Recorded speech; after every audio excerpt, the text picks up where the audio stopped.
Bon, alors là, c'est un mystère total. Donc, ça marque apparemment pour vous que je suis dans les mitaines lettoniennes et pourtant dans mon logiciel, ça marque que je suis dans le groupe. Donc, c'est vraiment bizarre. Je suis désolée. Bon, c'est pas grave. On va faire ça comme ça. Hmm. Oui, hein, comme je disais, c'est vraiment bizarre parce que ça marque que je suis dans les mitaines lettoniennes alors que dans le logiciel où je suis, ça marque que je suis dans le groupe. Bon, je suis dans le bon groupe. Bon, salut Erika, salut Erika. Donc, comme je vous dis, je suis super contente. J'ai eu le feu vert pour donner un cours que je donne normalement pratiquement à guichet fermé à la maison tricotée. C'est un cours que moi j'adore. J'adore, je l'ai donné et redonné. Ça s'appelle le uniform. Alors, dans ce cours-là, pourquoi est-ce que je l'adore? C'est parce que j'enseigne pas un seul pull, un seul cardigan. En fait, ce que j'enseigne, c'est euh, c'est une infinité de cardigans. Je vous explique. C'est comme le jeu, c'est comme le jeu, vous savez, de Monsieur Patate, ou les jeux où on peut changer la tête, changer le corps, changer les pattes. Hey, salut Patricia, salut. Donc, le uniforme, en fait, je, on a une base et après ça, on peut faire court, on peut faire long, on peut faire ajusté, on peut faire avec un dos un peu plus long, on peut faire avec des manches un peu plus longues. On change tout en fait. Donc, ce qui est super, donc vous voyez, plus court, plus long, etc. Donc, moi, c'est, voilà, vous pouvey aller voir sur Ravelry, donc ça s'appelle l'uniforme. Donc, le problème que j'avais, évidemment, c'est que moi, j'ai 10 copies en dur, mais j'avais besoin d'un e-book si on voulait donner un cours à plus large échelle. Et donc, Cecilia Glowick et Making Magazine ont accepté en fait qu'on vende la copie e-book. En plus, ça coûte moins cher. Donc, si jamais vous voulez par contre la version papier, appelez ce matin. Appelez ce matin. Donc, salut Carole.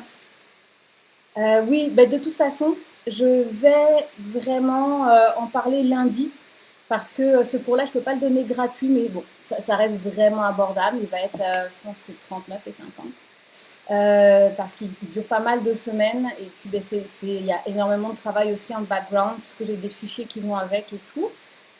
Et donc voilà, donc juste pour vous dire, je vais en parler lundi, c'est vraiment un cours passionnant, vraiment passionnant parce que vous pouvez faire une garde-robe remplie de cardigans juste avec ça. Il y a énormément de techniques qui sont, voilà, qui sont prises dedans. Donc je vais en parler profondément lundi. Je vais faire une note sur Facebook ou sur Instagram. Et ensuite, ça sera tous les lundis. Et ça sera le matin à 10h. Voilà.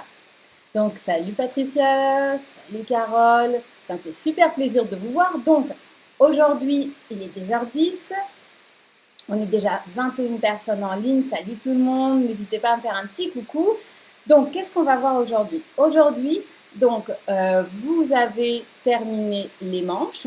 Ce qu'on va voir, c'est comment on va reprendre les mailles pour partir dans l'autre sens. Donc, vous voyez, on va avoir une belle petite ligne médiane comme ça et on repart paf dans l'autre sens. Salut Lucie. Alors, je vais répondre à quelques questions avant de commencer. Carole notamment. Carole, elle se demandait, ok, ça me paraît difficile de rabattre ma manche en tricotant les mailles comme elles se présentent. Alors, la seule vraie difficulté, c'est les jeter. Parce que quand vous êtes sur l'envers, les mailles envers, elles se présentent à l'envers, les mailles endroit, elles se présentent à l'endroit. Mais les jeter, par contre, ils vous posent un peu un problème parce que il manque un petit peu d'orientation très claire. Salut Marlène. Donc, qu'est-ce qu'il faut faire dans ces cas-là? Si vous êtes sur l'envers, ce qui va être le cas pour rabattre, eh bien les jetés sont tricotés à l'envers. Voilà, tout simplement. Donc Carole, tu me diras si cette explication a suffi pour toi. J'avais aussi beaucoup la question de l'échantillon. L'échantillon, c'est revenu très souvent parce que c'est un fil fin et qu'on le veut vraiment très souple. Voilà, est-ce qu'on va aborder l'échantillon profond dans le cours uniforme? J'ai beaucoup de difficultés à atteindre les bonnes tailles dans les pochettes de chandail. Oui, Marie-Ève, c'est un cours extrêmement, extrêmement technique et je te promets que l'échantillon, il est abordé en long, en large et dans tous les sens. Oui, oui, tout à fait. L'échantillon, pour moi, c'est vital. Donc, ben, je reviens justement sur l'échantillon pour le Bolan. Donc, souvent, j'ai quelques personnes qui ont, avec des 4 mm, du 25 mailles, 27 mailles. Alors là, c'est plus une histoire d'aiguille, c'est plus une histoire de laine. Vous êtes définitivement dans une problématique de la manière dont vous tricotez. C'est-à-dire que vous tricotez très, très, très serré. Alors là, évidemment, on peut augmenter le numéro d'aiguille. Mais la question qu'on peut aussi voir, ce qu'on peut aussi retravailler, c'est comment vous tricotez. Souvent, moi, j'ai remarqué que les gens qui tricotent extrêmement serré, c'est parce que quand ils tricotent, une fois qu'ils ont fini la maille, ils tirent un coup sur leur tricot, d'accord? Donc, pour vous montrer ce qu'il ne faut jamais faire, et là, vous allez avoir un échantillon bien trop serré. Alors, hop, je tricote. Puis quand j'ai fini, là, hop, vous tirez dessus, là, hein, au cas où il n'aurait pas senti le truc passer, non, vous faites pas ça, s'il vous plaît, d'accord? Ça doit vraiment, vraiment être très souple. Voilà. Alors, Patricia, j'ai l'impression que mon morceau est très petit. Est-ce que ça va grandir un peu? Alors, ce qu'il faut savoir, c'est que ton morceau, il ne représente que la moitié de ton pull. Donc, il va y avoir exactement le même morceau dans l'autre sens. D'accord? Donc, normalement, ça donne quelque chose d'assez grand, hein. Si vous voyez, si je me mets au milieu pour moi, là, euh, voilà. Moi, le début de mon aisselle est ici et ça va beaucoup plus loin, hein, donc il est quand même assez large. Est-ce qu'il va grandir? Oui, il va vraiment agrandir puisque c'est de la dentelle. Donc ce qu'on va vouloir, c'est vraiment, je vais vous remontrer l'échantillon par rapport à ce qu'on voit au sec, hein. Donc ça, c'est de la dentelle bloquée. Donc vous pouvez voir à quel point elle a grandi. Ça, c'est le pull encore non bloqué. Donc, si je mets l'échantillon dentelle, voilà, par rapport au pull, voilà, ça fait quand même, une différence, d'accord? C'est beaucoup plus ouvert et ça descend. Je ne sais pas si tu vois la différence. J'ai gagné, je pense, au moins 2 à 3 centimètres juste sur cette petite partie-là, d'accord? Donc, rien qu'avec le blocage, on va vraiment aller chercher de la taille, hein. On va aller vraiment chercher beaucoup de taille. Marlène, moi j'ai dû prendre des 5 mm pour arriver sur l'échantillon. Ok, c'est vrai, je tricote comme vous dites, donc je devrais refaire mon échantillon. Oui, Catherine. Donc vraiment, moi j'ai remarqué, hein, c'est vraiment votre symptôme, ceux qui tricotent serré, c'est de vraiment les gouéguer vos mailles, hein, de tirer dessus. Il ne faut pas tirer dessus. Ça sert à rien puisque quand vous allez tricoter la maille d'après, le fil de lui-même, il vient resserrer la maille d'avant. Donc, vous nuisez à votre tension. Donc, non. Oui, Catherine, si tu peux, recommence ton échantillon comme je l'ai dit, d'accord? Et peut-être avec des aiguilles un peu plus grandes de toute façon. Parfait. Ok, donc on va commencer. Je vois que maintenant on a dépassé, on est à 25. C'est parfait. Donc on va commencer sur comment reprendre les mailles. D'accord? Donc n'hésitez pas, si vous avez des questions, je vous suis dans le fil de discussion. Je réponds au fur et à mesure. D'accord? Donc, vous avez terminé toute cette partie-là. Vous avez vu, hein, la manche, c'était pas très compliqué. Si vous voulez la faire un peu plus grande, n'oubliez pas que vous pouvez rajouter encore et encore des répétitions de chaque, d'accord? Sinon, vous pouvez vraiment la faire un peu plus longue si vous voulez. Voilà, donc la largeur de la manche est quand même assez grande, hein, puisque en l'étirant comme ça. Mais si vous avez un petit peu peur qu'au niveau de votre biceps, vous dites ouf, et n'hésitez pas à essayer, d'accord? Vous le prenez comme ça, hop, et vous dites ok, est-ce que ça couvre bien? Faites-vous aider parce que là je suis toute seule. Est-ce que ça couvre bien mon biceps? Est-ce que ça va être correct? Vous voyez, moi ça va, ça descend là quand c'est bloqué. N'hésitez pas à laisser plus de mailles en attente dans ces cas-là, dans la partie de jersey. Allez chercher peut-être 5 mailles de plus si vous voulez être certain que dans la partie du biceps, ça ne se retrouve pas trop serré, d'accord, parce que ça pourrait être le cas. Donc n'hésitez pas, juste. Et puis si vous vous dites, bah, zut, je viens de rabattre ma manche, bah, vous avez vu, c'était rapide à faire quand même, donc n'hésitez pas à défaire parce que ça serait dommage que ça bloque juste au niveau des manches. D'accord? Voilà. Donc, on est parti. Qu'est-ce qu'il en est donc de remonter les mailles quand j'ai fini? Alors, là, ça c'est le produit fini, d'accord, avec ma petite ligne médiane. Voilà. Maintenant, ce que j'ai fait, c'est que j'ai recommencé un morceau. Voilà. Parce que la bonne nouvelle, c'est que si vous avez compris le devant, le dos est exactement pareil. Donc pas de problème à ce niveau-là. Ok, donc j'ai recommencé le dos pour pouvoir me permettre d'aller remonter les mailles.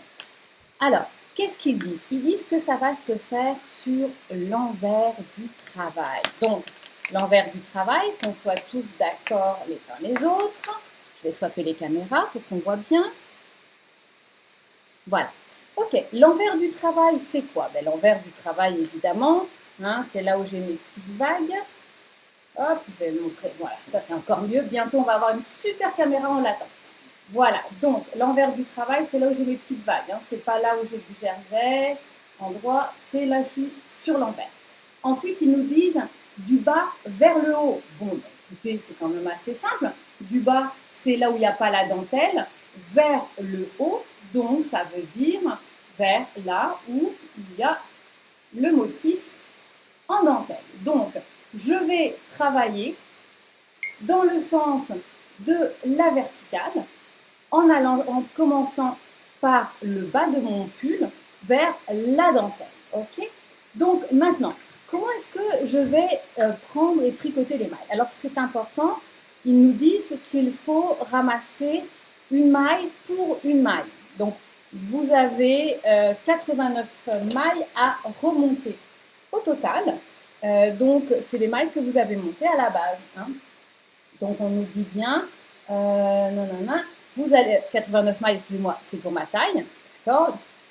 Pour la plus petite taille, c'est 87, taille 1, taille 2, 89, taille 3, 99, taille 4, 103, taille 5, 115 et taille 6, 119, d'accord. Donc tout ça, c'est dans le paragraphe où il y a marqué page 3, où il y a marqué left back, et ils nous disent with wrong side facing and beginning at bottom edge of right back, pick up and knit one stitch in each custom stitch.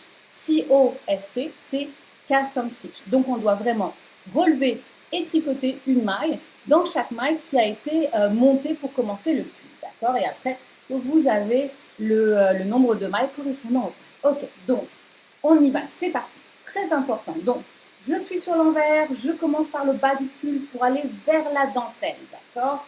Donc je vais dans ce sens-là, vers la dentelle.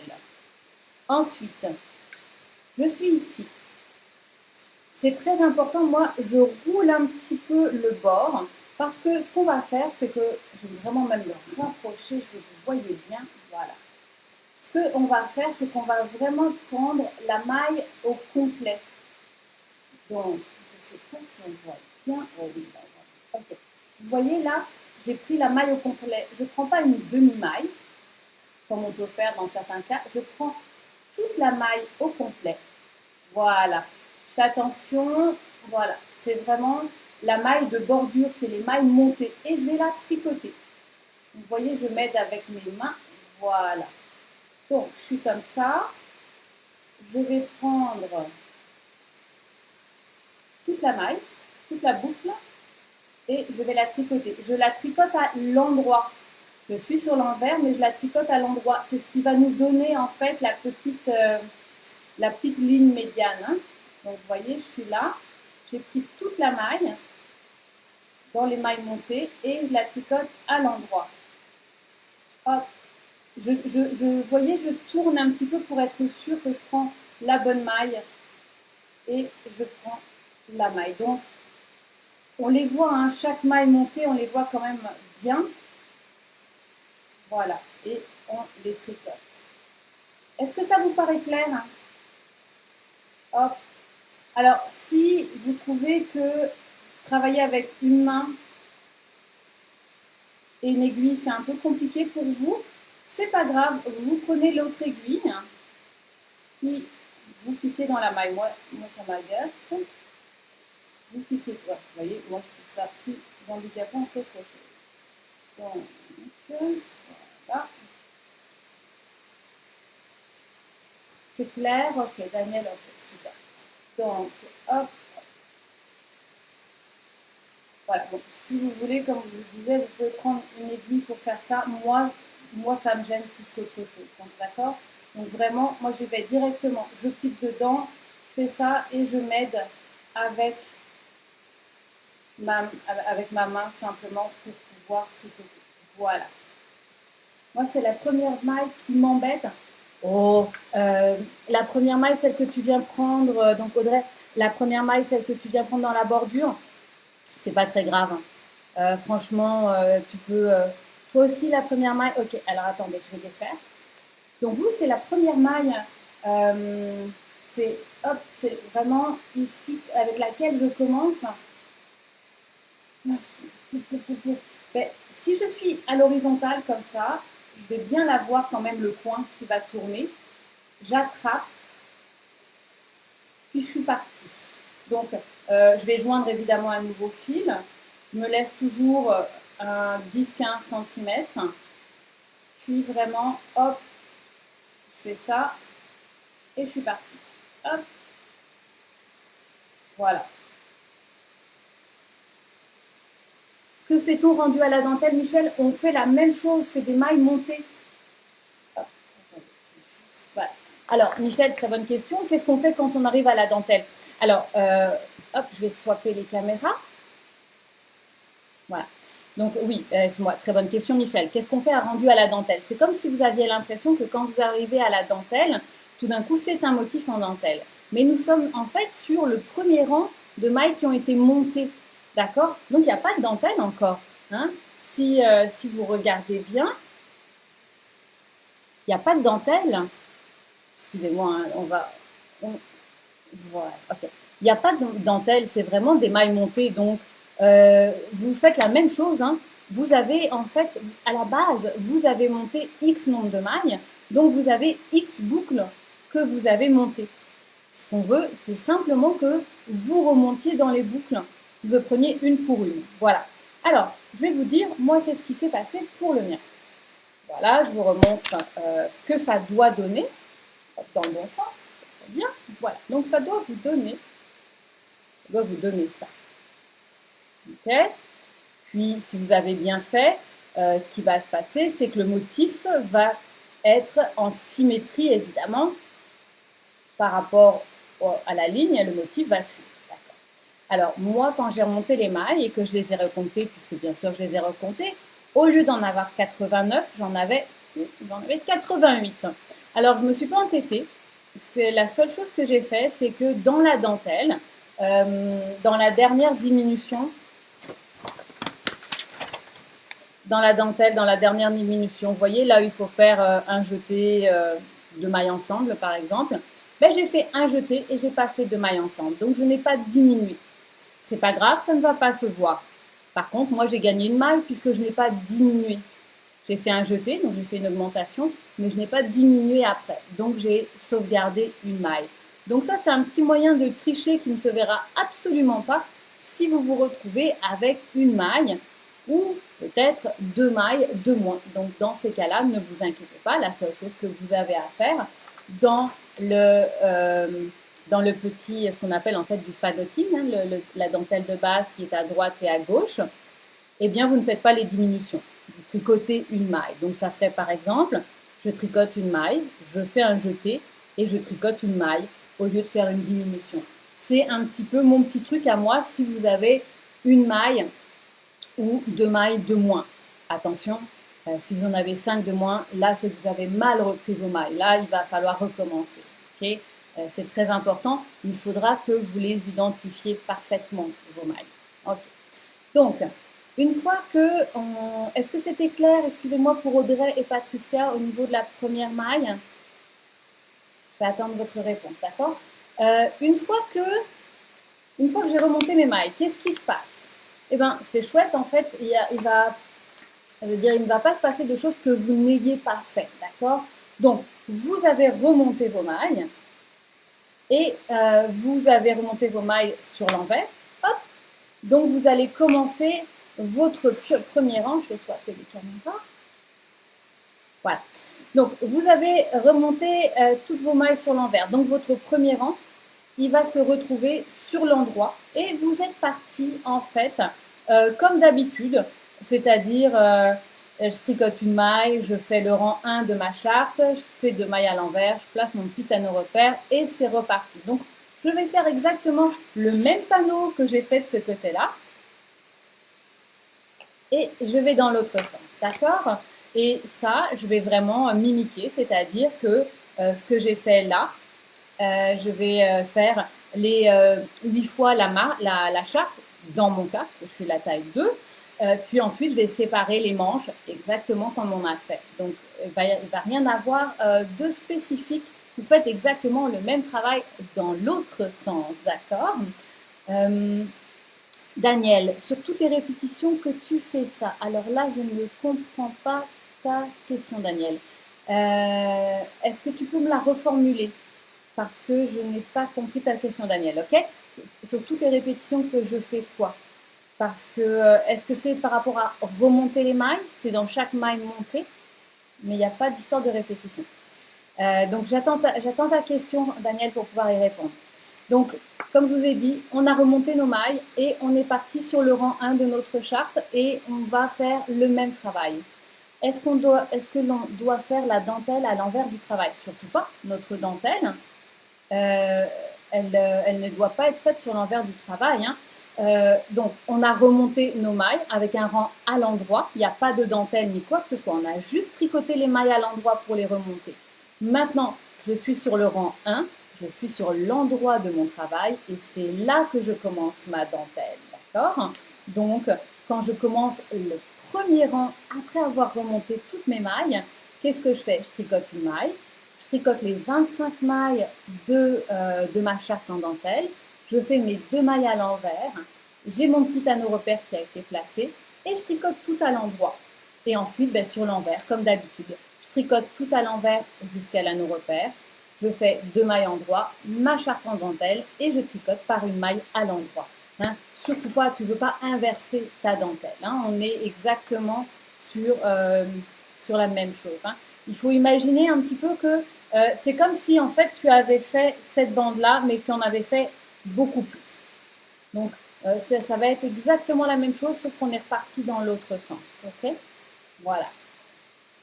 Donc, est-ce qu'il y a d'autres questions pour moi, les amis?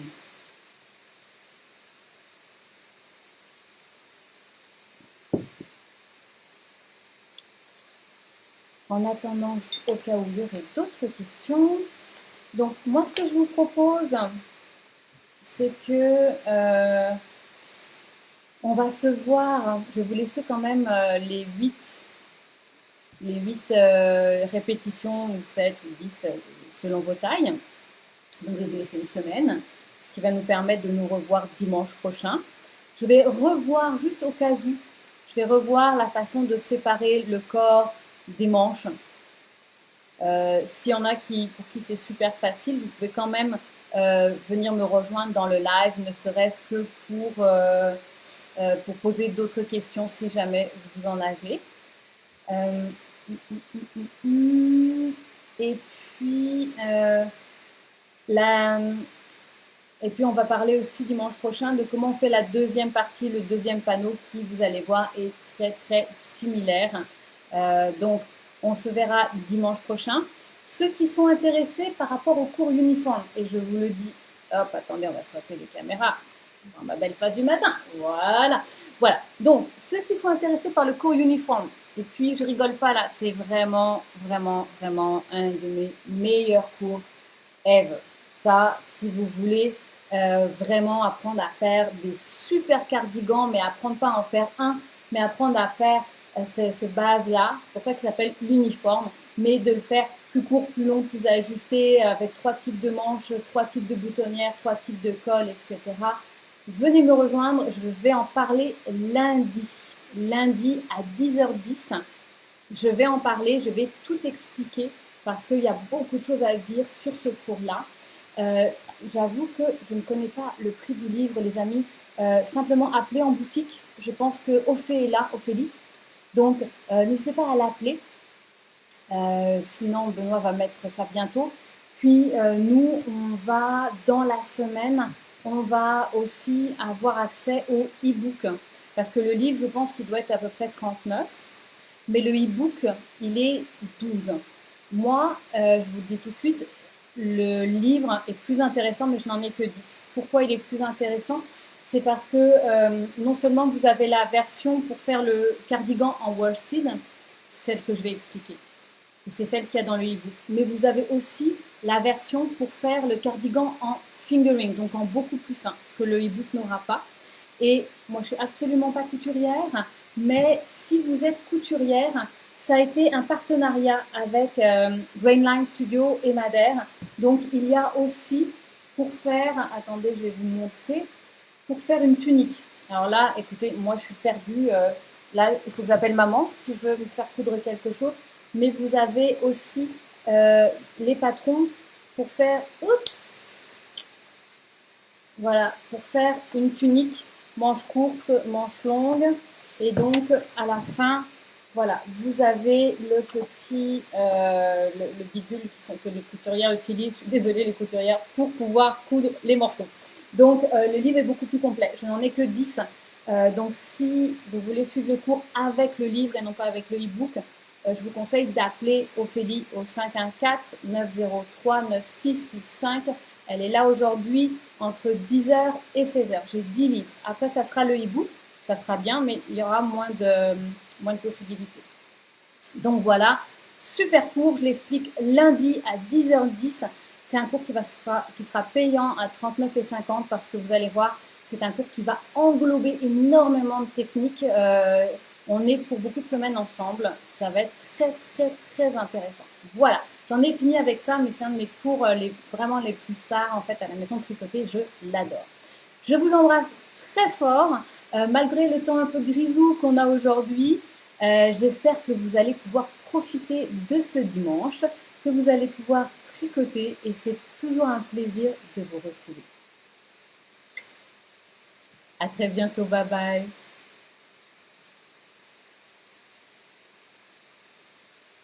Ah, petite question technique. Que suggères-tu pour tricoter de manière moins serrée? Faire un foulard en point mousse pour se pratiquer relâché. Ok, alors, pratiquer, ok. Suggérer, c'est une très très bonne question, Marie-Ève, merci beaucoup. Comment est-ce qu'on fait pour tricoter moins serré? Alors, il faut savoir qu'à la base, on ne peut pas influer complètement sur sa manière de tricoter. Mais on a deux outils. Premièrement, comme je montrais, on ne resserre pas les mailles quand on tricote. Toujours. Hein, je vais faire une petite démonstration. Hop. Voilà. Donc, Marie-Ève, toujours quand je tricote. Bye Marlène, à bientôt Ginette.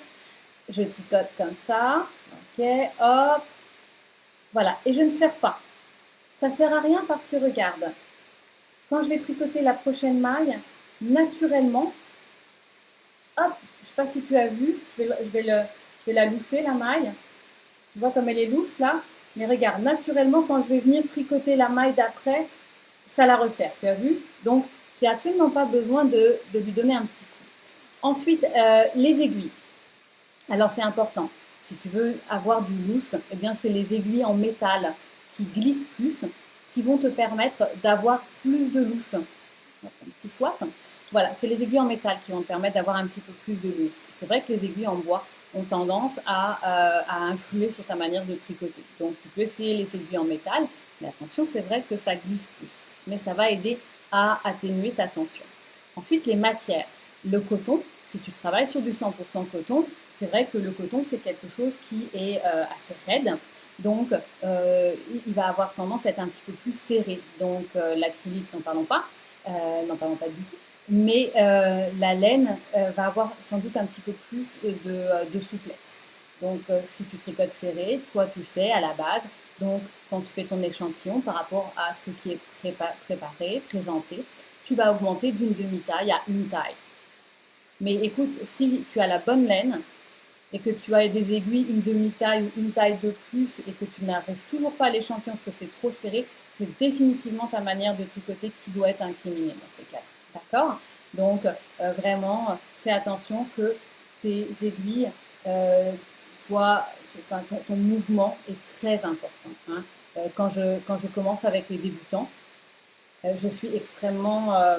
excusez-moi, j'ai quelque chose qui clignote en bas, je trouve ça très agaçant. Voilà. Quand j'enseigne aux débutants, je suis très claire sur la manière dont les gens tiennent leurs aiguilles, les orientations des aiguilles pour qu'elles soient bien parallèles comme ça, bien accompagnées l'aiguille, la manière dont le fil est enroulé autour du troisième doigt et puis il est tenu là. D'accord? Voilà. J'espère que ça a répondu un petit peu à tes questions, Marie-Ève. Et puis, écoutez, si jamais j'en ai qui sont autour de Montréal et que vous avez envie, une fois le confinement terminé, de venir prendre un petit cours technique, n'hésitez pas, d'accord? Je vous embrasse, je vous souhaite une très belle journée. Au revoir.